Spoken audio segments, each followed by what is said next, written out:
Welcome to the Persistent Managers Podcast, where we help managers and direct reports win faster. Hosted by Paul Leon with the support of his wife, Trisha Leon. So this episode today is going to be on the 4 areas that I'm going to be focusing on in 2025. And I'm recording this podcast from a place of inspiration because I've been having a lot of good thoughts about what I want to tackle. And I wrote my goals at the end of 2024, but I wanted to do this episode. This is a bonus episode. So if you don't see the number listed, it's because I just was inspired to do this. So here are the 4 things I'm going to focus on to win here in 2025. And this is for me. For you, it might be something completely different, of course. But the first thing I'm going to focus on is called front to back thinking. So one of the mistakes I have made, at least in my own career, is we'll take training for an example. When I started off in training years ago, I remember I was on a project and I was doing sales training. And one of the mistakes that I made was training from front to back. And one of the things I've had to learn the hard way from listening to people smarter than me, but that's how you get better. You know, you spend time or you buy time with either your own time through resources and money. Is I was training front to back because I thought when you do consultative selling, it's front to back. It's not the case. If I were to go back, wave a magic wand, knowing what I now, I would have done training back to front. That is a big mistake on my part. So that's something I'm going to be focusing on in 2025 is focusing on back to front thinking is what I call it. So starting with the end results. And I do this. What's crazy is I do this with project management, but why I did not do it with certain other trainings is beyond me. But that's how you learn. You learn, you grow, you make mistakes. And I was dropping my kids off this morning, and my son, who I had tricked him into reading in the pandemic. I tricked him because if he was going to read, I told him, you got to read to me a video game because he wanted to play video games. And my wife doesn't think this is what helped him become what they label him now, gifted, which I don't know where he got that from. That totally comes from his mother's side. I was not labeled gifted growing up. I think I took one of those job tests where they kind of place you and it said like nothing. I was like, what do you mean? Like, am I going to be a janitor? So he's like, nope, just says nothing. Now, and I dropped him off and I said, you know, I know you're gifted, but remember, it's good to have gifts, but what beats someone who's talented? He's like hard work. And I'm trying to kind of find that balance.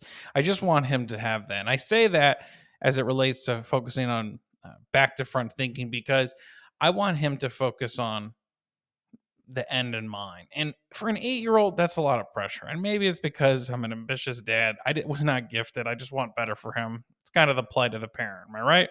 So anyway, the second thing I want to focus on is viewing goals as milestones, not just end results. And what do I mean by that? So I was setting my goals, had a really good meeting with my manager, who's a really, really smart guy, super smart.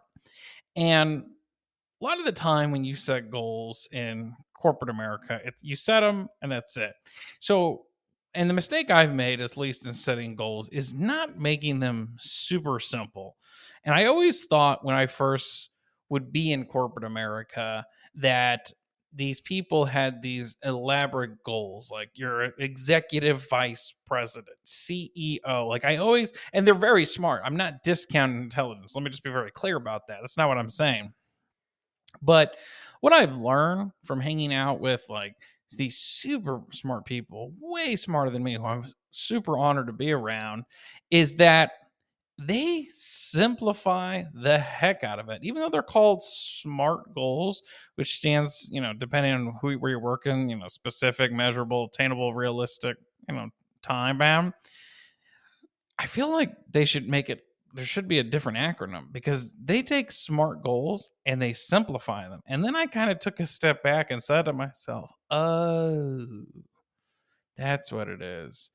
SMART is not about overcomplication. It's about simplification.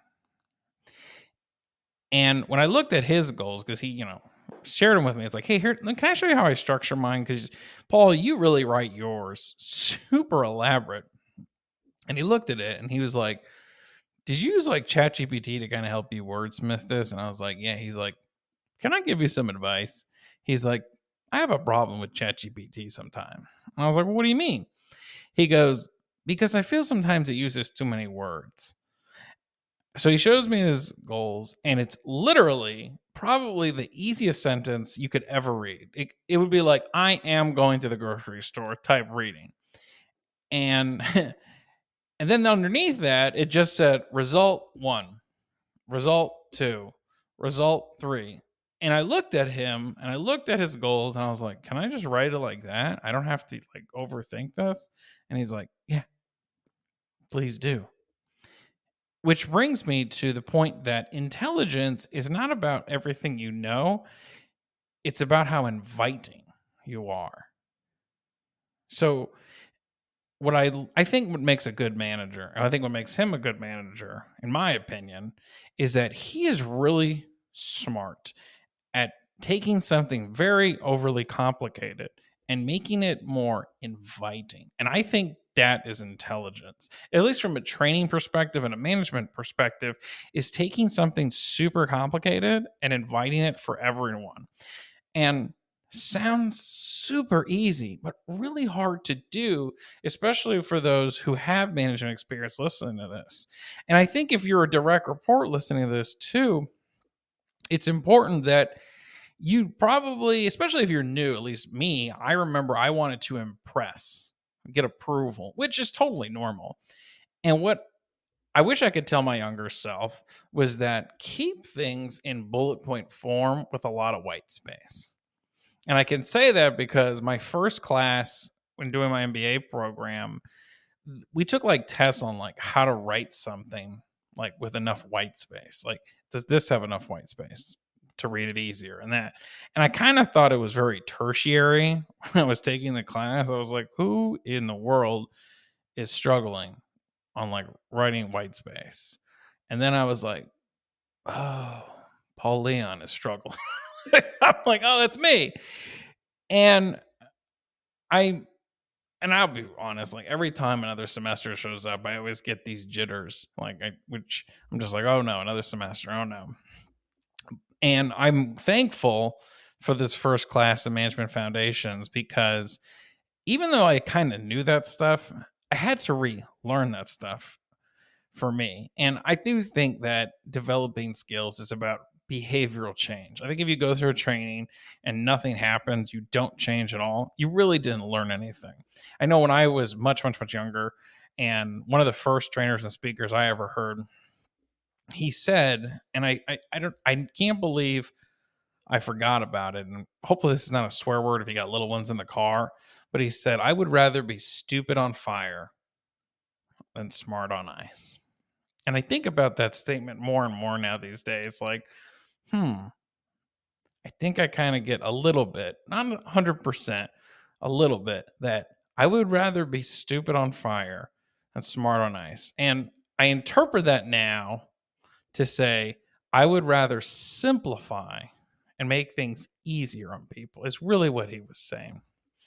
So the other thing I'm going to be focusing on, and I've spoke about this in the past, but is my areas of focus. So I have a framework called the 5 F's of focus. And I'm going to speak about these 5 F's in order of importance. So when somebody asks me, like, this year I'll be married a decade to my wife. And some people, that's a long time. For myself, I don't think it is, because I'd like to be married forever. And that's just my goal, and that's her goal. At least I know we're aligned. Although, quick story, we were watching the Ohio State game when they were beating Oregon, and she stood up and said, "This is the best day of my life." And I kind of looked at her because of my wife and I am the more sensitive one. And I was like, you don't think something else happened almost 10 years ago? Nothing else you could think of? Somebody didn't get down on one knee, didn't ask you a certain important question. And She was like, well, I just got excited in the game, but I know I was just messing with her. But let me go through these. So my framework, my 5 F's of focus personally, that works for me. We've discovered this, or we came up with it in the pandemic, was the first area is faith. So I have a faith belief, and 5 of the nicest people I know are atheists and help out at food pantries. And I say that because whether you have a faith belief in religion or you're atheist or whatever you believe, having faith is an important trait, because even in science, you have to believe that that work is going to go somewhere. You can have all the data in the world, everything, but you have to believe at the end of the day that, and believe me, I'm not discounting data, you need it, but you have to believe that this work will lead to this result somewhere or another. So that's my first thing of faith and why. The second thing is family. If you don't have family, and again, this is order of importance. So faith is first, family is second. So family is extremely important, and everyone's version of family is very different. So, myself, I'm the product of a divorced household. My wife also kind of has a similar story, which is why I think we work so well together. But one of the things that's concrete about our family is that every night we spend time, 15 to 20 minutes, with our religious system. And it doesn't really matter what it is, but I would encourage you to consider that if you have some type of ritual or trait, maybe it's yoga, or maybe it's reading, whatever, maybe it's video games on Saturday night, like I like to do sometimes because the weeks have been stressful, and, I just give myself that. I think that's why I was never labeled gifted. I should have not played as many video games growing up. So kudos to my son there. He's teaching me a lot. So the third thing, and I know it was kind of a word salad, but I'm just getting passionate, is fitness. So I like to work out and I like to eat. So I'm focusing a lot more this year on fitness using Factor, another F, and trying to use that meal plan. And it's not cheap, totally. And maybe we'll keep it, maybe we won't. But I'm focusing on my fitness because I think about the story of Steve Jobs when he got sick, and really amazing entrepreneur. But when he was going through what he went through toward his last days, and I remember I used to be working retail and against 13 to 15 other people before I went B2B. And we used to say, with my old manager, there was also a good one. One of my earlier ones when I worked in retail was like, he's like, man, if you don't have your health, you don't have anything, which is why fitness is a third important area for me. The fourth thing is finances. Now, for some of the people who are probably hearing this, you might think I would have put finances number one, because if you don't have money, you don't have anything. And you're absolutely right. If you do not have money in a business or in your household, yeah, things can fall apart pretty quickly. But the reason I've put this forth is because in training 3,000 people across the country, I noticed this common denominator amongst business owners. And I've trained a lot of different types of business owners, their sales reps, worked with customer services, and I've also done consultations with, I don't know how many people now. I can't keep track. I'd have to just estimate in my data set. But they always have this common denominator of saying, if I really wish if I had different belief systems or faith in myself, I probably would have got my business results sooner. That's always a common denominator that I've heard.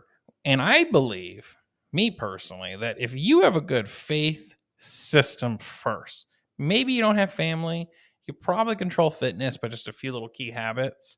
Eventually, and my old mentor, this guy, Joe Peachy, out of Florida, he was one of my earliest mentors when he used to be a part of my circle. And we're also busy. We don't talk as much. He used to say, when he would present, he said, money is a measuring stick by how many people I help. And I think that's really powerful. And I think it also connects into finances. And the last one, the fifth one, is fun. So fun could be different for everybody. Like, probably the most difficult thing for me in terms of fun that I used to find, I mean, I still find fun, but I don't get to do it as much anymore, is when I was doing stand-up comedy, when I was doing my undergrad, And I was having to relearn everything. It was so tough. But the thing I recall was I really loved the pursuit of the punchline. And I think that's what fun is for me, is what is the pursuit for you? For me, when I was doing comedy, it was the pursuit for the punchline. Like I really fell in love in, and don't get me wrong, most nights when you do comedy, you bomb. Like you bomb a lot. At least I know I did. But there was that one night, like I'll never forget, I had this like local competition at this bar and they pulled everyone's name out of a hat. And it was a competition that went till about 3 o'clock in the morning against some of the local comedians. And what you want to do is you want to be last. And it was a really intimidating competition, like 20 comedians. And it, it was against people who were like big time, people who were very smart, at least people that I thought were smarter than me. And I had bombed probably for 18 months straight, not every night, but good amount. But this one competition, for some reason, I went on, it was 2 a.m. and it just crushed. And the booker of this comedy production said, listen, you were by far the funniest. I need you to call me Monday so I can give you some time at some of our local clubs. And that's how he started working some club scenes. Didn't make a lot of money, but at least I got to level up that experience and have that. So the final thing I'm going to leave you with, and I'm going to be focusing on in 2025, is customer engagement. And I want to talk about this concept because I think it gets thrown around a lot and we don't really define what customer engagement is. And earlier I talked about how my wife said, oh, like it was the best day of her life. And I gave her slack about something happened 10 years ago. So I want you to think about customer engagement in a dramatic sense of like, if you were going to propose to someone or get engaged, you did a couple different things, right? You didn't just get down on one knee and she said yes. You went to the store, you did some research, you found out your budget. Maybe you went to Case, maybe you went to Jared, whatever. You talked about platinum versus silver, gold. What's a good carat size? Pro tip, if you are going to propose to someone, do at least 1 carat. This is my opinion. Anyway, everyone's different. And just really kind of planning. Maybe you even ask like, hey, let me see some of your rings, And so you can kind of measure that. And when I proposed to my wife, what I was doing was I was planning and preparing value for her. The value that when I get down on one knee, this is for life. Now, in business and whatever environment you're with, that's not as intense, obviously. But customer engagement to me is how much planning do we do to prepare the value for our target market? That to me is customer engagement. When I hear that phrase, throw it around like willy nilly, customer engagement to me is how much planning we do to prep the value we're going to give to our customers. So, give you an example. When I did a lot of cold calling, I still do some cold outreach in my career. I remember that the number one thing I heard, I would have a really good value statement, and it would be like, and this is usually the script I use, like, hey, how you doing? This is Paul with X company. This is a good time. I always ask if it's a good time, and then I'd say, well, the reason for my call is X. And if I had a really good value statement, there were 2 things that happened. One, they'd book the appointment. 2, they'd say, can you give me more information? And back then, before the internet kind of took a lot of precedence, you'd have to say, like, what information? Start the consult process, which I still believe you do if you're doing cold contacting. But not everybody committed. Not everybody said yes. And for me, when I look at it now, I realize that if I had to email them information and they didn't commit to the appointment, the chances of them actually booking the appointment and sticking to it were extremely low because if I didn't get them at that point. I think the game is starting to change, though. I think you're still going to need that start point and cold contacting value statement, but this is just a personal belief where I think they're going to go in a couple of years.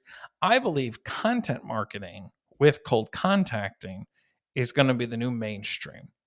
Now, again, I could be totally dead wrong, and you could be hearing this and think, you're wrong. Click, next podcast. But that's just my belief. So again, this is what I'll be focusing on in 2025. Hopefully some of this aligned with you. And if not, hey, that's okay too. And I'm not good at this, but if you could do me a favor, if this had value, if you learned anything, please give this podcast a rating, a 5-star review, or just leave a comment so I can kind of get feedback on how to make this podcast better. Because that's really one of my goals too, is delivering better customer engagement and this free content to give you better value as the listener. Thanks for tuning in to the Persistent Managers Podcast, which helps managers and direct reports win faster. Join our podcast newsletter for more insights to win faster, completely free.